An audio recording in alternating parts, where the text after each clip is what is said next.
Contes clàssics. Dionís i els pirates. Temps era temps, a l'antiga Grècia. Allà on se celebrés una festa, allà hi trobaves Dionís. Era el déu del vi, i una festa no era una festa com cal si ell no hi era present.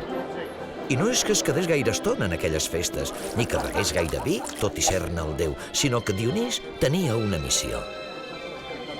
La missió d'ensenyar als pobles del món com cultivar raïm i fer-ne vi. Per això no parava mai quiet. Un dia, mentre buscava alguna festa per afegir-s'hi, es va trobar caminant pel cim d'un penya-segat.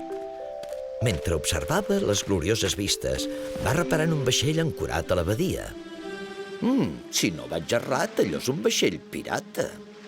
Quina mena de festes deuen fer els pirates?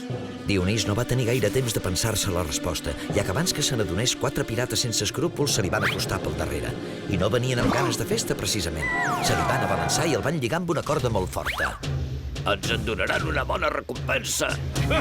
Se'l van emportar al vaixell i el van llançar sobre la coberta.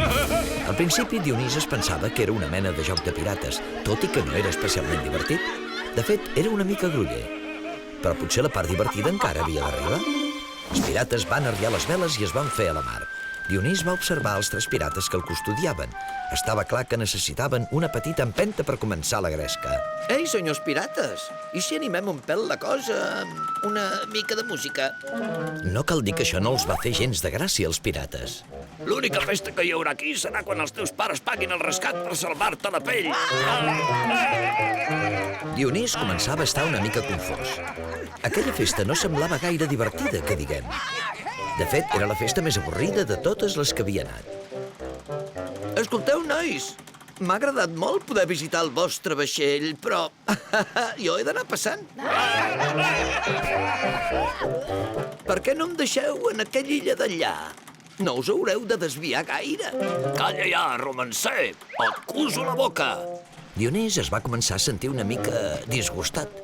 Una festa avorrida era una cosa, però la mala educació era totalment inexcusable. Aleshores, mentre els pirates estaven ocupats fent les seves coses, Dionís va respirar fondo i es van passar tot el vent. Les veles es van afluixar i, per sorpresa dels pirates, el vaixell es va aturar. Dionís va aprofitar l'ocasió per parlar. Sisplau, deixeu-me baixar. He d'anar a altres festes. Festes? Tens ganes de festa? Vés a fer-la amb les rates de sota.